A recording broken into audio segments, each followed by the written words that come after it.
십계명의 구조를 잘 들여다보면 오늘 우리의 개혁주의 장로교회의 기준으로 제1계명에서부터 3계명까지는 하나님에 대한 계명을 교훈합니다.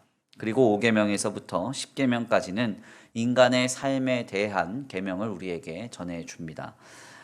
특별히 이 하나님의 계명과 인간의 삶에 대한 계명에 마치 다리를 놔주는 것 같은 한 계명이 있는데요. 그것은 바로 제4계명, 안식일을 구별하여 거룩히 지키라 라고 하는 계명입니다. 10가지의 계명 모두가 다 오늘 신자된 우리에게 기독신앙의 정수를 잘 깨닫게 하지만 여러모로 안식일을 구별하여 거룩히 지키라 라고 하는 이 계명은 매우 독특한 특징을 담고 있습니다.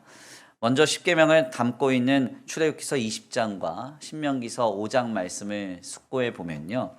제4계명은 여타의 다른 계명과는 달리 하나님께서 그 설명을 장황하게 증거하심을 보게 됩니다.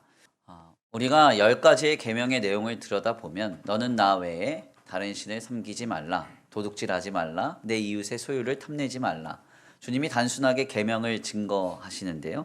여타의 다른 계명과는 달리 이런저런 설명이 전해지는 것을 보게 됩니다.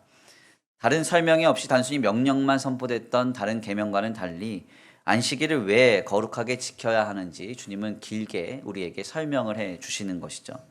뿐만 아니라 5계명을 제외하고 모든 계명의 형태가 부정형의 명령문으로 선포되는 반면에 이 4계명과 5계명만은 긍정형의 명령으로 증언이 됩니다. 너는 나 외에 다른 신을 섬기지 말라. 네, 말라. 하지 마라 이렇게 되는데 4계명은 어떻게 선포돼요? 안식일을 구별하여 거룩히 지키라 이렇게 긍정형으로 선포가 되죠. 특별히 10계명의 구조를 하나님을 향한 광대한 신앙에서 우리의 삶으로 조금씩 실제적으로 좁혀오는 신앙의 실제적 삶의 겉면으로 이 본문을 우리가 이해를 할 때 하나님과 우리와의 관계를 믿음으로 잘 세우고 나서 오늘 우리의 삶으로 그 신앙을 옮겨올 때 가장 먼저 감당해야 하는 믿음의 첫걸음이 무엇인가? 그것은 바로 4계명, 즉 안식일을 구별하여 거룩히 지키는 것임을 주님이 말씀하고 계시는 것입니다. 바울은 오늘 우리가 예수님의 죽으심과 부활의 역사에 참여한 존재이기 때문에 우리 자신에 대해서 우리는 분명한 인식을 가지고 있어야 한다라고 말합니다. 특별히 11절 말씀을 보면 2인칭 주격 단어와 목적격 2인칭 단어가 반복이 되면서 너희가 너희 자신을 바로 알아야 된다 이렇게 말해요. 이는 굉장히 중요한 강조점이라고 할 수 있습니다. 특별히 이 말은 소크라테스의 말처럼 내 자신을 알라 이런 표현이 아니라 이 말은 하나님께서 내게 하신 일을 기억하고 이제 내가 어떤 존재가 되었는지를 기억하고 인식하라라고 하는 말로써 우리를 구원하신 주님께 대한 강조점이 더 있음을 분명하게 밝히는 것입니다. 결국 바울은 12절에서 13절 말씀을 통해서 이런 은혜를 힘입은 너희는 어떻게 살아가야 하는지를 우리에게 분명하게 전합니다. 우리가 13절 말씀에서 특별히 좀 눈여겨볼 만한 단어가 하나 있는데요. 너희 지체를 하나님께 드리라라는 이 말에 좀 주목할 필요가 있습니다. 13절 말씀을 원어 성경으로 읽어보면 먼저 죄에게 너희를 내주지 말라라고 할 때 이 내주다라는 이 말과 너희 지체를 하나님께 드리라 할 때 드리다라고 하는 이 말이 사실 헬라어로는 같은 단어, 파리스테미라는 같은 단어입니다. 특별히 이 파리스테미는 뭐뭐로부터 가까이를 뜻하는 파라라고 하는 말과 서다, 서 있다라는 말의 히스테미의 합성어예요. 그러니까 본래의 뜻은 뭐냐면 가까이 서다라는 뜻입니다.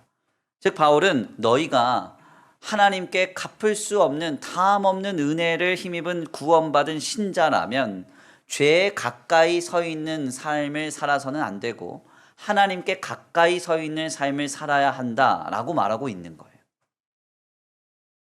우리의 삶에 시시각각 우리는 하나님으로부터 멀어지려고 하고 우리의 믿음을 타협하려고 합니다. 이런저런 사연이 많아요. 상황이 많아요. 들여다보면 그럴 수밖에 없겠다 할 만큼 마음이 요동치기도 합니다. 그렇지만 이러한 모든 상황 속에서 신자는 내가 구원을 받았기 때문에 하나님께로 멀어지는 신앙의 방향에 타협돼서는 안 되고 죄에 가까이 서 있어서는 안 되고 늘 하나님께 가까이 가려고 살아가는 존재가 되어야 한다는 것이죠. 그렇다면 우리는 어떻게 이렇게 하나님께 가까이 서서 살아갈 수 있습니까? 하며 질문하게 됩니다. 하리스템이 가까이 죄에 서지 않고 하나님께 가까이 서는 첫 걸음은 과연 무엇인가? 우리가 여러 시간을 통해서 나눴지만 죄란 하나님께로부터 멀어지는 모든 방향의 성질의 것이라고 했습니다. 이 죄된 방향에 서지 않고 죄에서 돌이켜서 하나님께 가까이 서는 그 첫 걸음은 우리가 설교 서두를 통해서 나눈 바와 같이 하나님 앞에 주일에 나와 안식을 누리는 것입니다. 이것이 바로 죄에서 돌이켜서 하나님께 가까이 서는 삶의 첫 걸음이에요. 주님께 가까이 서는 삶의 첫 출발점은 주일 신앙을 세우는 일에 있습니다. 세상의 소리와 사람의 소리와 시선 그리고 물질의 모든 판단으로부터 벗어나서 구원하신 주님을 바라보며 안식하는 그 거룩한 날, 그 주일을 회복하시기를 간절히 축원합니다. 이를 위해서 먼저 워십, 예배를 회복하십시오. 쉐어, 우리의 받은 은혜를 함께 나누세요. 그리고 액션, 선을 행하십시오. 이것이 주님을 가까이 하는 첫 걸음으로서 주일 신앙을 회복하는 비결입니다.